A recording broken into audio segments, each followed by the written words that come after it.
Ang susunod na programa ay rated PG. Patnubay at gabay ng magulang ay kailangan sa mga batang manonood.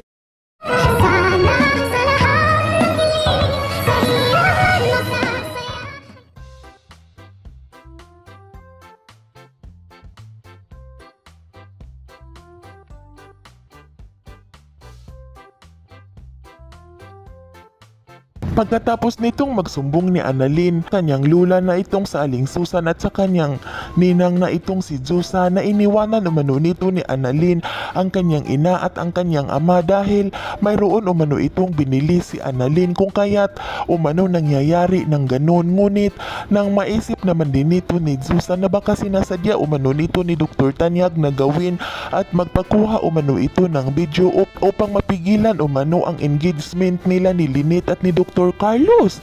At dito agad naman din itong nagsikan demotion itong si Aling Susan at sinabihan nito ni Aling Susan itong si Zoe na tama umano ang kanyang mga sinasabi dahil sinasabi naman umano nito ni Moira na mayroon umanong nagsasabi sa kanya kung kaya't agad naman din itong sinabihan ni Jusa itong si Annalyn na tama umano ang kanyang hinala na sinasadya umano nito ni Dr. Tanyag ang mga pangyayari kung kaya't agad naman din itong sinabihan ni Annalyn ang kanyang ninang na si Jusa na napuntahan umano nito ni Annalyn ang kanyang ama at dito nang makaharap na nito ni Annalyn ay agad nitong sinumbatan ni Annalyn ang kanyang ama at sinabihan na sinasadya umano nito ng kanyang tatay na halikan umano ang kanyang ina at magpakuha umano ito ng picture upang mapigilan umano ang engagement ng kanyang ina. Sa kadahilanan na ikinagulat naman din nito ni Dr. Tanyag ang kanyang naririnig galing sa bibig ng kanyang anak at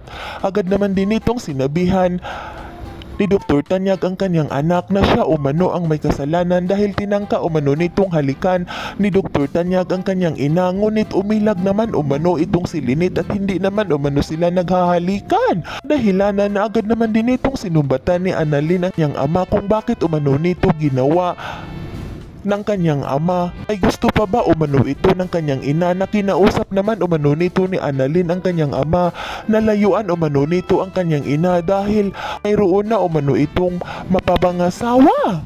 Pagkatapos nitong malaman ni Lynette ang mga sinasabi ni Jusa sa kanya ay dito agad naman din itong nagtungo itong si Lynette sa Apex Medical Hospital upang sumbatan itong si Dr. Tanyag. Ngunit nang pagkadating nito ni Lynette sa Apex Medical Hospital ay agad naman itong hinarap ni Zoe sa kadahilanan na agad naman din itong sinabihan ni Lynette itong si Zoe na kanyang-kanya na umano ang kanyang ama na isa rin umano itong sinungaling at manluloko. Yan ay ating aabangan sa susunod pang pangyayari sa kaganapang ito.